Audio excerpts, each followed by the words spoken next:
Jadi kan kurikulum Merdeka itu digagas di masa COVID, ya, masa COVID-19, sehingga ketika di masa COVID seluruh pembelajaran dilaksanakan dengan daring, maka seluruh pembelajaran tidak hanya saja SMA 25 tapi di seluruh Indonesia itu mengalami pola pembelajaran yang berubahnya masif, jadi revolusinya begitu cepat. Nah, ketika pembelajaran yang biasanya tatap muka kemudian diganti tatap muka kemudian diganti dengan tatap maya, otomatis ini membutuhkan kesiapan mental dan juga kesiapan pemahaman guru terhadap bagaimana cara melaksanakan pembelajaran dengan sistem daring tatap maya. Nah, kemudian pada waktu itu Kementerian Pendidikan menggagas sebuah program yang namanya kurikulum sekolah penggerak. Itu merupakan cikal bakal dari kurikulum Merdeka. Kurikulum sekolah penggerak, setelah kami lihat dan kami baca naskah akademisnya, ternyata kurikulum ini lebih siap dengan kondisi apapun, termasuk kondisi pembelajaran tatap maya atau pembelajaran daring. Nah, oleh karena itu pimpinan sekolah dalam hal ini kepala sekolah menginisiasi bagaimana caranya mengembangkan kompetensi guru, memberikan pemahaman kepada guru bahwa pembelajaran ini dengan sistem daring itu memerlukan kompetensi dari guru yang lebih baik lagi. Makanya kepala sekolah menginisiasi ikut daftar sebagai sekolah yang mau menerapkan kurikulum sekolah penggerak. Nah, di Kota Bandung ini kalau saya tidak salah ada 4 negeri dan 2 swasta yang menggunakan kurikulum sekolah penggerak yang merupakan cikal bakal dari kurikulum Merdeka. Nah, kurikulum sekolah penggerak ini kenapa kami kepala sekolah berinisiasi salah satunya itu untuk self improvement guru. Jadi pengembangan diri guru terhadap artinya guru tidak boleh stuck terhadap pengetahuan yang dia miliki ketika dia kuliah. Dia harus selalu berkembang, harus selalu belajar bagaimana caranya melakukan metode pembelajaran yang tepat di kondisi apapun. Itulah yang menjadi alasan kenapa sekolah kami menggunakan kurikulum sekolah Merdeka yang pada awalnya merupakan kurikulum sekolah penggerak. Karena yang pertama kali sekali lagi kami ingin seluruh guru bisa beradaptasi dengan segala macam kondisi termasuk perubahan yang cepat itu karena COVID-19. Kurikulum sekolah penggerak itu, jadi kita itu di awal itu namanya kurikulum sekolah penggerak, kemudian berubah jadi kurikulum Merdeka. Tapi harus paham dulu bahwa kurikulum Merdeka itu awalnya itu dimulai dari kurikulum sekolah penggerak, kemudian kurikulum sekolah penggerak berganti nama menjadi kurikulum sekolah Merdeka. Nah, tentunya ini harus sosialisasi, yang paling penting itu sosialisasi di lingkaran dulu, alias di karyawan dulu, di guru dulu, bahwa akan ada perubahan pembelajaran karena kondisi. Nah, sosialisasi yang pertama itu adalah ke guru-guru, ketika ada perubahan maka kita harus siap dengan segala perubahan itu. Berarti harus mau ikut belajar, harus mau ikut pelatihan. Nah, kemudian setelah dari kami, lingkaran guru mengikuti berbagai macam pelatihan, kalau dulu itu ada 11 orang yang dilatih sehingga disebut dengan komunitas pembelajar. Nah, kemudian dari 11 orang itu melatih ke guru-guru yang lain. Nah, setelah dirasa sambil berjalan pengembangan diri melalui kegiatan kurikulum sekolah penggerak, kami mengundang para orang tua bahwa ada perubahan pola belajar. Satu dikarenakan COVID-19, yang kedua karena ada kurikulum yang sedang digagas oleh pemerintah namanya kurikulum Merdeka. Nah, setelah dari orang tua melalui komunitas sekolah, maka kami mensosialisasikan kepada orang tua bahwa akan ada beberapa perubahan, terutama di masalah penjurusan. Yang dulu ada IPA, IPS dan bahasa, maka dirubah penjurusannya sesuai dengan minat bakat sekolah. Itu yang diharapkan di kurikulum Merdeka, bahwa pembelajaran itu disesuaikan dengan minat dan bakat siswa. Artinya siswa berhak memilih seluruh pembelajaran yang dia inginkan. Nah, oleh karena itu sosialisasi dari guru dulu yang akan kepada kedua orang tua dan yang ketiga kepada siswa terkait akan ada perubahan pola belajar. Sebetulnya kurikulum Merdeka itu isinya materi yang disampaikan itu sama saja dengan kurikulum 2013. Nah, di kurikulum Merdeka hanya lebih dipadatkan lagi, satu karena kondisi, ya, jadi ada pemadatan dulu dari pemerintah melalui Kementerian Pendidikan, pemadatan materi. Dari pemadatan materi kemudian ke masalah asesmen penilaian, kemudian ke masalah proses pembelajarannya. Nah, proses pembelajarannya itu akan lebih berbeda karena sekali lagi semuanya menganggap bahwa siswa itu bukan objek, tapi siswa itu adalah seorang subjek.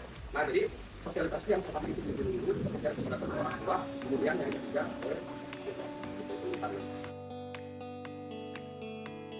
Nah, ya dari segi anggaran itu pemerintah memberikan stimulus kepada sekolah yang mau mengikuti kurikulum sekolah penggerak. itu diakomodir melalui BOS yang namanya BOS kinerja. Nah, setelah itu diberikan lagi jadi dana BOS ya, dana BOS yang diberikan oleh pemerintah. Salah satu komponen yang harus dikeluarkan itu adalah untuk kinerja sekolah yang mau menggunakan kurikulum sekolah penggerak. Karena nanti digunakan untuk apa? Untuk mengimbaskan ke sekolah yang lain. Jadi kami mengundang sekolah-sekolah di sekitaran kami untuk memberikan pemahaman terkait dengan kurikulum sekolah merdeka itu dukungan dari Kementerian Pendidikan. Kemudian dukungan yang lainnya lagi adalah berupa regulasi bahwa regulasi yang berupa kemendikbud bahwa sekolah yang menggunakan kurikulum sekolah merdeka berhak menggunakan dana BOS dengan kode ini itu namanya BOS kinerja. Kemudian untuk dukungan dari pemerintah daerah, kalau tadi kan dari pemerintah pusat, kalau dari pendidikan, kalau dari pemerintah daerah, kalau dinas pendidikan provinsi yang mana untuk wilayah kota Bandung ini dibawahi oleh HKD wilayah 7, itu memberikan ruang yang begitu luas bagi sekolah-sekolah yang menggunakan kurikulum sekolah mereka untuk melatih dan juga memberikan narasumber yang sesuai dengan kurikulum mereka. Jadi memberikan narasumber untuk melatih para guru-guru pendidik ini dan pada akhirnya nanti akan mengimbaskan ke sekolah-sekolah mereka. Jadi dukungannya sangat luar biasa. Ya, kalau dari segi pembelajaran, sekarang sudah mulai guru yang berani mencoba tidak satu arah. Kemudian sudah banyak guru yang mulai berani memberikan pembelajaran itu dengan teknologi kekinian. Jadi tidak dulu mungkin kami para guru itu menganggap bahwa TikTok itu adalah sesuatu yang negatif. Tapi tidak bisa kita pungkiri bahwa seluruh siswa itu mempunyai akun TikTok. Nah, sekarang sudah mulai guru berani memberikan media pembelajaran melalui media TikTok. Nah, kemudian juga memberikan media pembelajaran melalui Instagram. Nah, dampak positifnya adalah guru selalu ingin mencoba sesuatu karena dengan satu tujuan untuk memberikan pemahaman kepada siswa dan menjadikan pembelajarannya menarik lagi bagi siswa. Dulu presentasi hanya menggunakan PowerPoint, sekarang bisa Canva, bahkan apa yang bergerak. Nah, kemudian dulu untuk membuat sebuah pembelajaran butuh waktu yang lama, sekarang dengan menggunakan AI bisa cepat. Artinya guru akan terpaksa untuk selalu mengembangkan diri karena siswa ternyata bisa lebih cepat mengetahui sebuah masalah itu bisa lebih cepat dibanding gurunya. Nah, kalau kita stuck begitu saja, tidak mau sekali untuk kita akan ketinggalan siswa. Nah, dampak positifnya adalah para guru rata-rata sudah mulai mau mengembangkan dirinya, baik secara individu maupun secara kolektif, baik pelatihan sendiri ya maupun mengikuti pelatihan yang diadakan di media sosial atau diadakan oleh kementerian. Sekarang sudah mulai mau lagi mengikuti kegiatan pembelajaran karena ada perasaan gengsi, ada perasaan takut juga ini oleh siswa. Itu dampak positifnya. Nah, kemudian dari dampak proses pembelajaran sampai sejauh ini yang kami lihat, guru-guru sudah mulai kalau dulu mungkin zaman kalian ya kan, guru itu mungkin ada yang di depan tulis dan itu tugas. Nah, sekarang sudah mulai menampilkan media pembelajaran yang komunikatif dan yang interaktif, misalkan video melalui PPT yang bergerak, sudah lagi menggunakan voice to text, membuat media kartun, membuat bahan atau ujian menggunakan tulis, menggunakan aplikasi-aplikasi yang kekinian sehingga membuat suasana pembelajaran lebih menarik. Nah, itu pembelajaran. Kemudian evaluasinya sampai sejauh ini kami melihat bahwa melalui kegiatan P5 yang ada di kurikulum mereka, siswa-siswi itu para siswa itu ditantang untuk lebih berani mengemukakan pendapat. Nah, karena memang rootnya dari kurikulum sekolah merdeka itu adalah siswa diajak merdeka untuk belajarnya dan juga merdeka untuk berpendapatnya. Nah, melalui kegiatan P5 tentunya siswa ditantang untuk lebih berani mengemukakan pendapatnya. Kalau di SMA 25 sendiri, hasil secara akademis itu bisa terlihat dari ketika proses karya tulis ilmiah. Nah, sekarang ketika proses presentasi karya tulis ilmiah, bahasanya lebih tertata, kemudian tidak hanya satu orang yang tampil, tapi misalkan satu kelompok 5 orangnya harus berani tampil. Nah, kelihatannya dari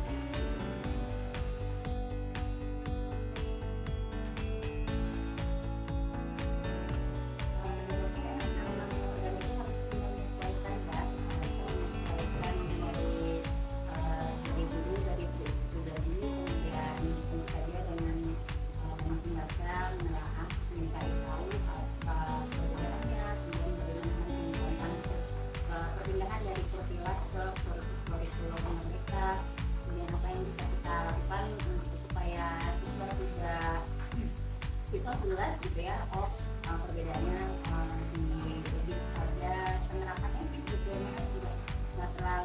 jauh Ke kurikulum merdeka.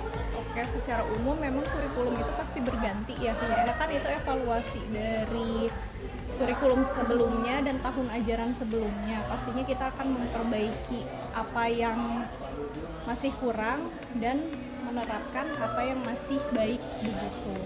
Tanggapannya itu memang mutlak gitu, kurikulum berganti itu, dan baik kurikulum berganti itu.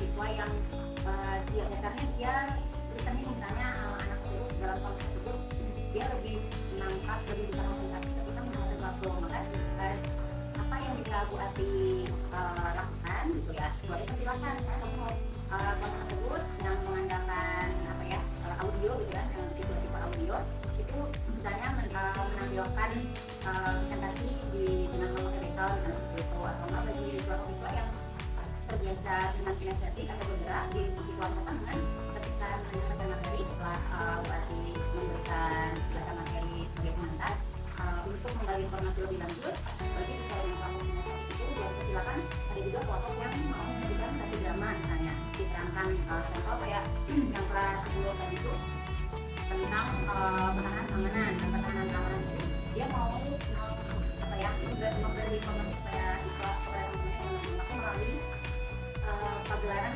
wayang dia membawa wayang boleh kemudian membawa apa itu tadi itu materi tentang pertahanan keamanan itu kelompok tersebut adalah inisiatif karena melalui pergerakan yang bisa dia sajikan yang dia nyaman ketika belajar pertahanan keamanan ini itu pernah dalam ancaman dan bagaimana solusinya itu contoh salah satu materi saja kita satu sekolah dibagi menjadi beberapa kelompok yang kelompok itu bisa menampilkan apa gitu artinya bisa menggali informasi dengan cara bagaimana gitu atau yang misalnya juga anak-anak yang datangnya dia tuh anak digital bisa ngoprek laptop kemudian di pengen banget mengandalkan apa artificial intelligence itu di mana supaya kita mengharapkan hal positif boleh memakai AI tersebut tapi bagi kita arahkan memanfaatkan AI-nya untuk menggali informasi gitu. Jadi kalau tipe anak yang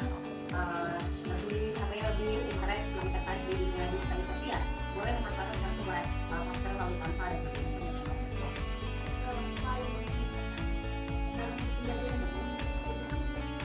ya untuk benar mereka yang mungkin bebas mengekspresikan mencari tahu dan siswa itu sebagai center ya kalau mungkin kita belum kita mau guru yang menjadi center yang menjadi apa ya pusat belajarnya tapi sekarang guru hanya sebagai fasilitator saja guru jadi mengantarkan aja di ilmu tema itu setelah dijelaskan supaya siswa terang dulu di oh kita mau bikin apa dari guru yang mengantarkan ini mau bikin apa dari Great. Ini implementasinya memang akan beda-beda setiap mata pelajaran ya, terkhusus mata pelajaran bahasa Inggris. Sebenarnya saya jarang untuk menggunakan project karena tidak begitu match kalau untuk pelajaran bahasa Inggris. Kalau bahasa Inggris itu lebih ke problem based learning bukan yang project based learning. Kalau project paling seperti membuat kamus mini, kalau project seperti itu.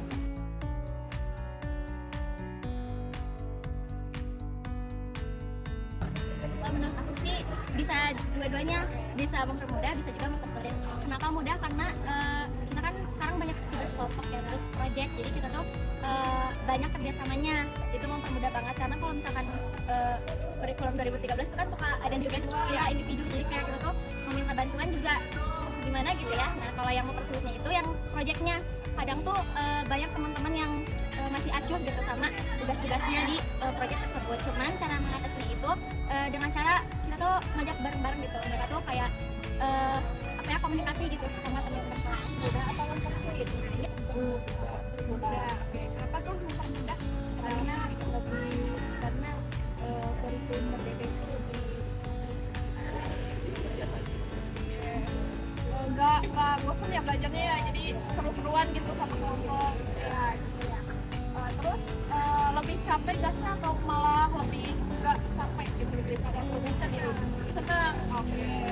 Waktu itu proyeknya apa aja? Ya, proyek pertama itu dari sekolah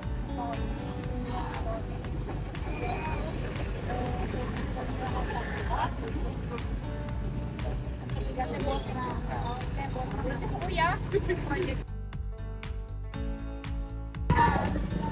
kekurangannya sih apa ya, karena memang kurikulum merdeka itu kan banyak juga kelompoknya. Nah cuman aku tuh pengennya buat yang gak kerja tuh ada konsekuensinya juga gitu. Kenapa gak adil aja gitu, beberapa anggota yang kerja tapi mereka ada yang gak kerja, terus kan mereka dapat hasilnya gitu. Itu aja sih kayak. Jadi diperbaikinya lebih ke kalian masing-masing. Iya betul. Oke, terima kasih ya Kak Salsa.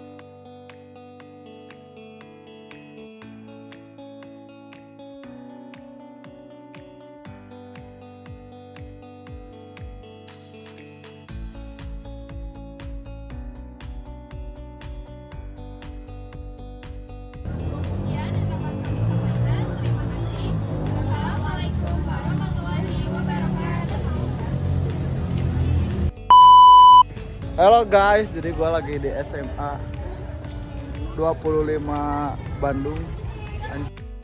Ya ini gue bersama teman-teman gue di sini.